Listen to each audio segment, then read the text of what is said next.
আসসালামু আলাইকুম রহমতুল্লাহি ওয়া বারাকাতুহু। প্রিয় দর্শক, আমাদের সমাজে অনেক কথা হাদিস হিসেবে প্রচলিত আছে, অথচ এগুলো হাদিস নয়। এমন একটি কথা আমাদের সমাজে প্রচলিত আছে, তা হলো আলেম ও তালেবে ইলমের বরকতে কবরে আযাব মাফ। এই হাদিসটি জাল। যেমন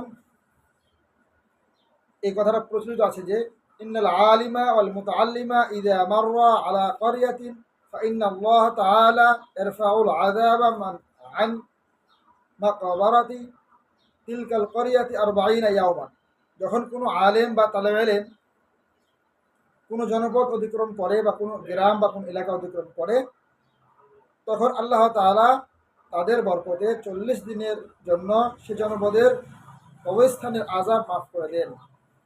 এই কথাটি রাসূলুল্লাহ সাল্লাল্লাহু আলাইহি সাল্লামের হাদিস হিসেবে সমাজে বা লোক সমাজে প্রচলিত আছে, অথচ তা সম্পূর্ণ ভিত্তিহীন এবং জাল।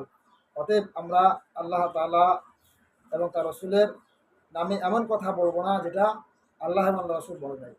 হাদিসে এসেছে, কাফা বিল মারই কাযিবান আইয়ুহাদ্দিসা বিকুল্লি মা সামিআ। যাহা শুনে তাহা বলতে থাকা, ইহাই এই কথা বলাই বা যাচাই বাছাই ছাড়াই বলাটাই মিথ্যাবাদী হওয়ার জন্য যথেষ্ট।